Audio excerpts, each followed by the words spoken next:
God é foda, né?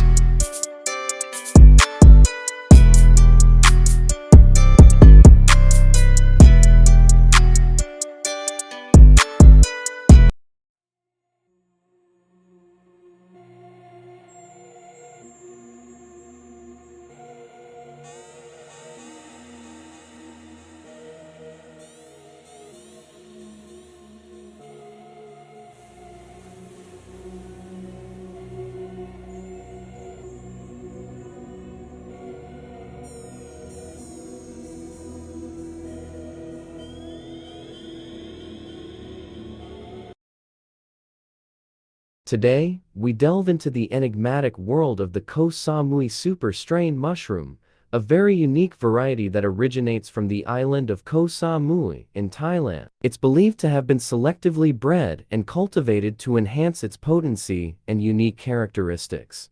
This strain of magic mushroom stands out for its exceptional potency and distinct appearance. Renowned for its larger size, unique cap shape, and striking silvery sheen, it has captivated enthusiasts seeking profound psychedelic experiences. Cultivating the Koh Samui super strain requires specific environmental conditions and careful attention. Its reputation for high psilocybin content and intense effects has led to its popularity among those exploring altered states of consciousness. Many report that consumption of the Koh Samui super strain often induces vivid visual hallucinations, altered perceptions, and deep introspection. Beyond its recreational use, mushrooms have held cultural and spiritual significance in various societies throughout history.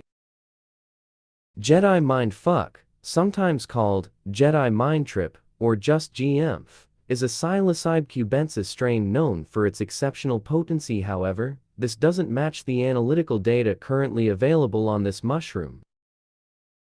In George Lucas' epic saga Star Wars, the Jedi are universal peacekeepers, capable of hijacking thoughts using a mystical energy known as the Force or Jedi mind tricks. In the universe of magic mushrooms, the Jedi Mind Fuck strain suggests it possesses similar mind-bending powers. However, with relatively low psilocybin levels, GM speculators wonder whether the strain lives up to the name. GM scored 0.09% psilocybin and psilocin content at the Oakland Hi-Fi Psilocybin Cup in 2021. Psilocybin is magic mushroom's primary naturally occurring psychedelic compound. Psilocin is the active metabolite. After eating magic mushrooms, the body metabolizes psilocybin into psilocin to produce hallucinogenic effects. Published literature doesn't include comprehensive details on GM's experiential effects. However, Reddit users have described the mushroom experience as profound and highly visual. In line with its name, Jedi Mind Fuck might just elicit supernatural qualities. Reddit users describe Jedi Mind Fuck as a profoundly visual and almost telepathic psychedelic experience. Some even call it an unforgettable, healing journey with incredible visuals and a sense of weightlessness, although scientific data is limited.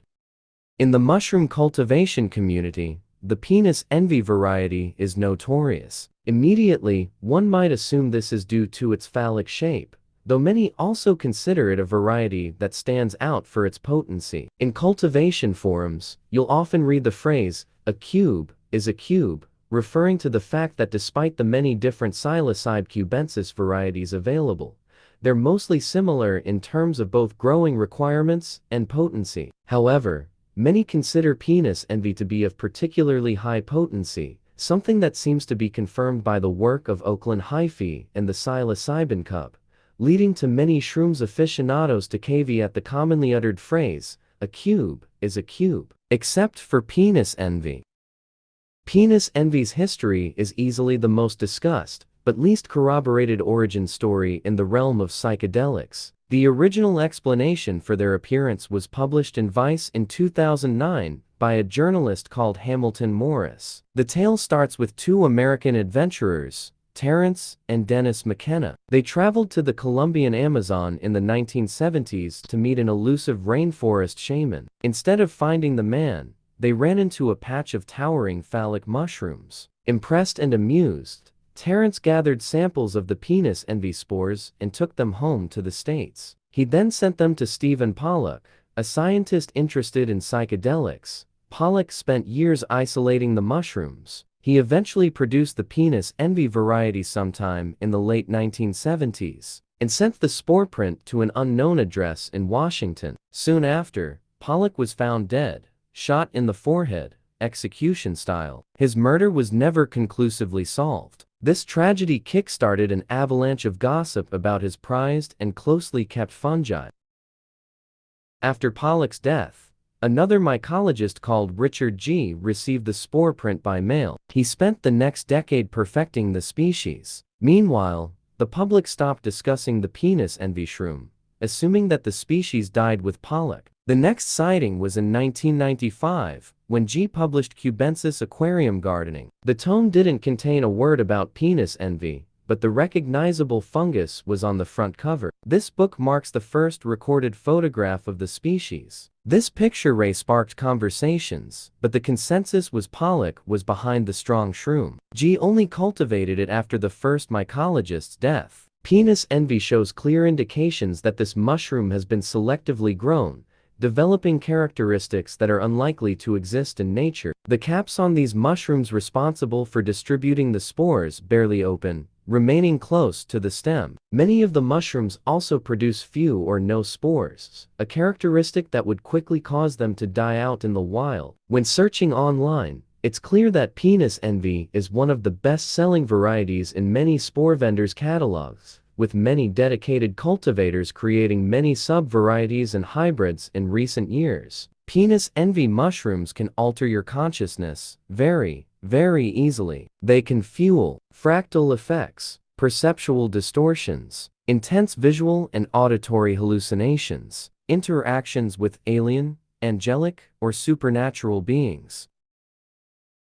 Mexicube shrooms are one of the most popular strains of magic mushrooms. They're known for their relatively large size and average potency. An amateur mycologist by the name of Mr. G is credited for the development of this strain. The original spore sample was collected somewhere around Oaxaca, which means the strain could be related to the mushrooms used by ancient civilizations during shamanic rituals. Magic mushrooms have been used in Mexico and parts of Central America for more than 2,000 years, mainly within cultures like the Aztecs living around Oaxaca. This strain is considered average in terms of psychedelic potency compared to other psilocybe cubensis samples. While there isn't enough analytical data to quantify the average potency of this shroom, we estimate the total tryptamine content psilocybe to fall somewhere between 0.5% and 1%. With that said, keep in mind that the potency of magic mushrooms is highly dependent on growing conditions. In nature, this is a rather fast strain to colonize,